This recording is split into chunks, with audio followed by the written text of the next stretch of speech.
વંદે માતરમ વિદ્યાર્થી મિત્રો, હું મયુર ધામેલિયા શ્રી વશિષ્ઠ વિદ્યાલય વાવમાં વિજ્ઞાન શિક્ષક તરીકેની ભૂમિકા ભજવું છું। તો ચાલો વિદ્યાર્થી મિત્રો, આજે આપણે જોવાના છીએ ગતિ એટલે શું, ગતિનું વર્ણન। બરાબર વિદ્યાર્થી મિત્રો, તમે આગલા લેક્ચરની અંદર આગલા વિડિયો લેક્ચરની અંદર સમજી ચૂક્યા હતા ગતિના અલગ અલગ પ્રકારો। બરાબર, દ્રશ્યમાન ગતિ શું છે, અદ્રશ્યમાન ગતિ કયા કયા પ્રકારની હોય છે એ વિશે તમે સમજી ચૂક્યા હતા। હવે જોવું છે ગતિનું વર્ણન સમજાવો, ગતિ એટલે શું। બરાબર, તો સૌ પ્રથમ તો આપણને આપ્યું છે વસ્તુનું સ્થાન એ સાપેક્ષ છે। ખ્યાલ આવે છે? આપણે કોઈ વસ્તુનું સ્થાન એક સંદર્ભ બિંદુ નક્કી કરીને રજૂ કરી શકીએ કે ભાઈ હું એવું કહી શકું કે સુરતથી અમદાવાદ 235 કિલોમીટર છે, પણ એ અમદાવાદ આટલું અંતર ધરાવે છે, એની કમ્પેરિઝન મેં કોની સાથે કરી? સુરત સાથે કરી। તો સુરત એ અમદાવાદ માટેનું સંદર્ભ બિંદુ થયું। ખ્યાલ આવે? તો આપણને એવું કીધું આપણે કોઈ વસ્તુનું સ્થાન એક સંદર્ભ બિંદુ નક્કી કરીને રજૂ કરીએ છીએ। એવી રીતે આપણને કહે છે કોઈ ચોક્કસ બિંદુની સાપેક્ષે વસ્તુની જગ્યાને તે વસ્તુનું સ્થાન કહે છે। કોની સાપેક્ષે? કોઈ ચોક્કસ બિંદુની સાપેક્ષે વસ્તુની જગ્યાને તે વસ્તુનું શું કહેવાય છે? સ્થાન કહેવાય છે। સમજો, ઉદાહરણ આપણને આપ્યું છે, ધારો કે કોઈ એક ગામમાં એક શાળા તેના રેલવે સ્ટેશનથી કેટલા કિલોમીટર? 2 કિલોમીટર ઉત્તર દિશામાં છે। બરાબર, તો અહીંયા રેલવે સ્ટેશન સંદર્ભ બિંદુ કહેવાશે। કેમ? તો કે શાળાનું લોકેશન છે કોના સંદર્ભે દર્શાવવામાં આવ્યું? રેલવે સ્ટેશનના સંદર્ભે। તો રેલવે સ્ટેશન એ સંદર્ભ બિંદુ થશે।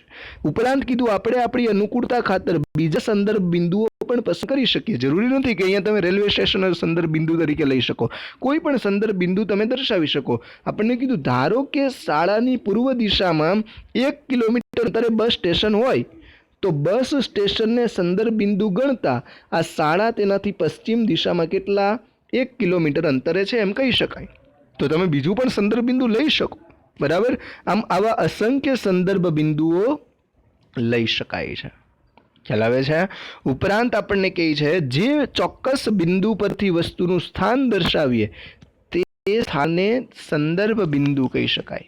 સમજો, જે ચોક્કસ બિંદુ પરથી વસ્તુનું સ્થાન દર્શાવીએ તેને તે વસ્તુ માટેનું સંદર્ભ બિંદુ કહી શકાય।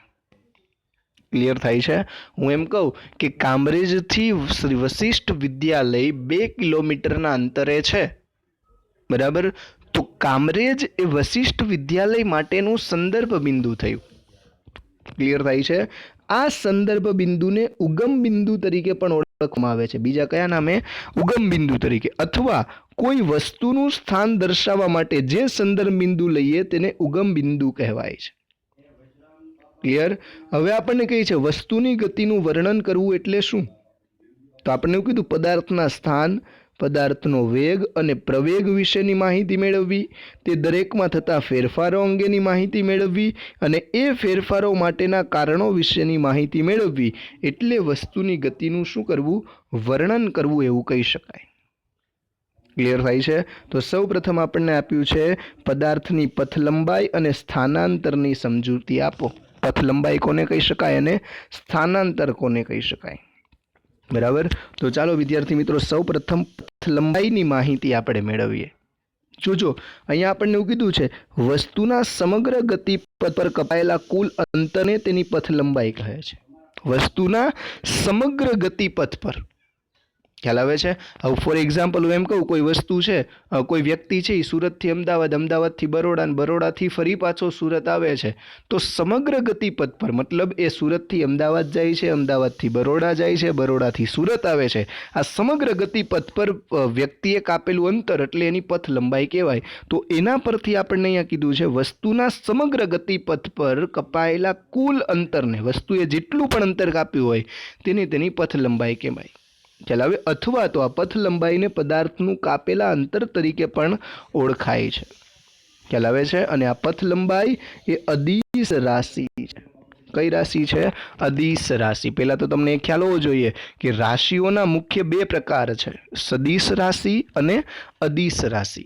ખ્યાલ આવે? સદિશ રાશિ કોને કહેવાય? તો કે જે રાશિ અથવા જે મૂલ્યને દર્શાવવા માટે, ખ્યાલ આવે છે, અથવા જે ચિહ્નને દર્શાવવા માટે મૂલ્યની સાથે સાથે દિશાની પણ જરૂરિયાત હોય, સાંભળજો, મૂલ્યની સાથે દિશાની પણ જરૂરિયાત હોય. ચોક્કસ દિશામાં કોઈ પદાર્થ અંતર કાપતો હોય તો એમાં દિશાની આવશ્યકતા છે, કેમ કે દિશા ઇન્ક્લુડેડ છે.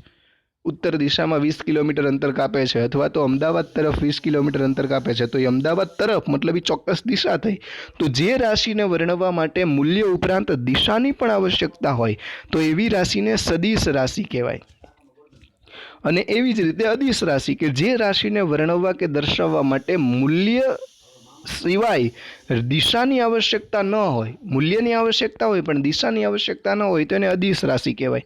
તો પથલંબાઈમાં તમને એવું કીધું છે કે સમગ્ર ગતિપથ દરમિયાન કાપેલું અંતર, મતલબ પદાર્થ ગમે એ દિશામાં અંતર કાપે છે એનો કુલ જે કાપેલું અંતર છે એને આપણે પથલંબાઈ કહીએ. તો એના માટે દિશા જરૂરી નથી. આથી કીધું કે પથલંબાઈ એ અદિશ રાશિ છે અને પથલંબાઈનો એકમ મીટર છે. કયો છે વિદ્યાર્થી મિત્રો? મીટર છે. ખ્યાલ આવે છે? એ ઉપરાંત કીધું આકૃતિ પરથી વસ્તુની ઉપરોક્ત મુસાફરી દરમિયાન વસ્તુએ કાપેલા કુલ અંતર અથવા કુલ પથલંબાઈ આપણને આપી છે કે વસ્તુ ઓ એટલે એનું સંદર્ભ બિંદુ છે. ઓ થી ક્યાં જાય છે? એ સુધી જાય છે. અને એ થી ક્યાં જાય છે? સી સુધી જાય છે.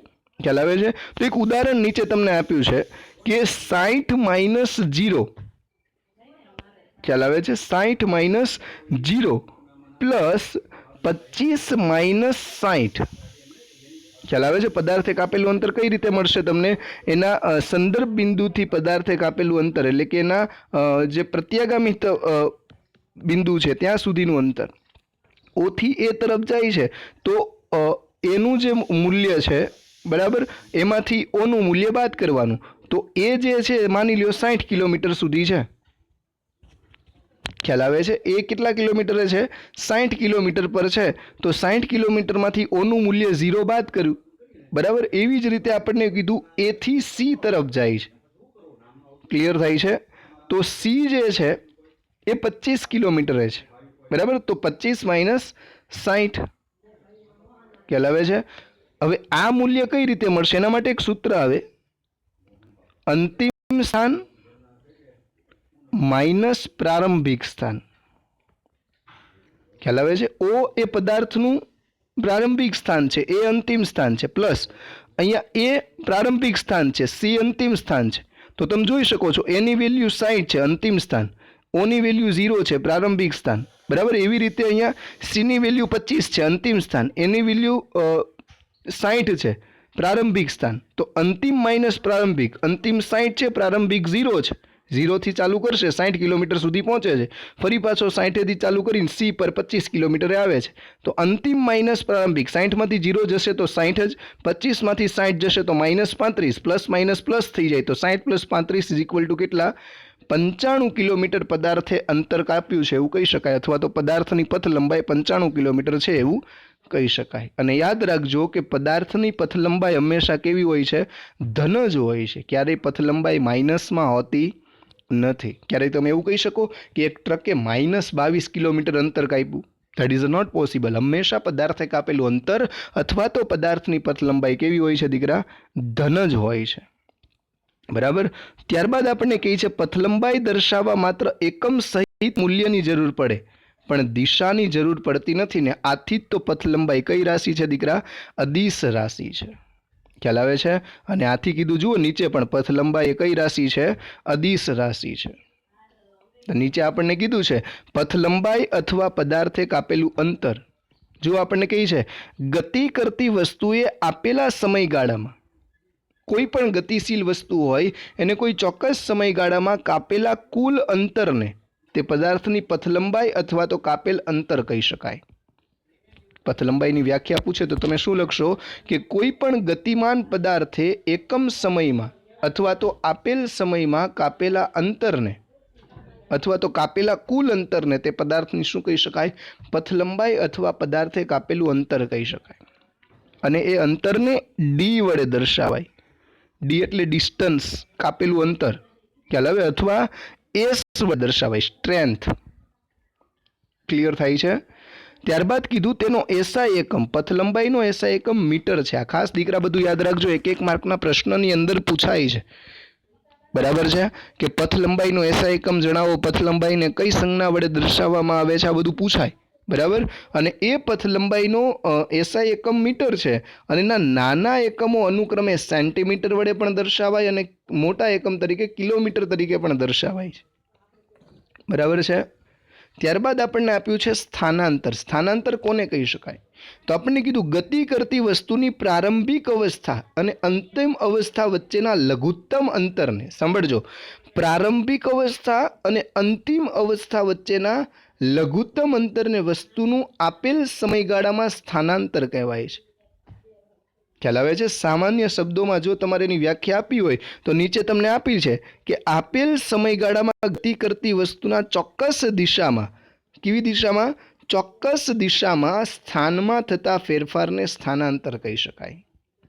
અને આ માટે જુઓ તમને કીધું છે કે સ્થાનાંતર એ સદિશ રાશિ છે, મતલબ કે એમાં દિશાની આવશ્યકતા હશે અને આથી એની વ્યાખ્યામાં શબ્દ ઉમેરવો ખાસ જરૂરી છે, ચોક્કસ દિશામાં. કે ભાઈ કોઈ પણ ગતિશીલ પદાર્થે ચોક્કસ સમયગાળામાં ચોક્કસ દિશામાં કરેલા સ્થાનના ફેરફારને અથવા તો ચોક્કસ દિશામાં થતા સ્થાનના ફેરફારને તે પદાર્થનું સ્થાનાંતર કહે છે. અને આ સ્થાનાંતરનો એસઆઈ એકમ પણ પથ લંબાઈ જેવો જ મીટર છે અને તેના નાના એકમો સેન્ટીમીટર કે કિલોમીટર છે. બરાબર વિદ્યાર્થી મિત્રો, તો આવતા લેક્ચરની અંદર આપણે પથ લંબાઈ અને સ્થાનાંતર વચ્ચેનો તફાવત સમજવાનો છે. Okay, thank you.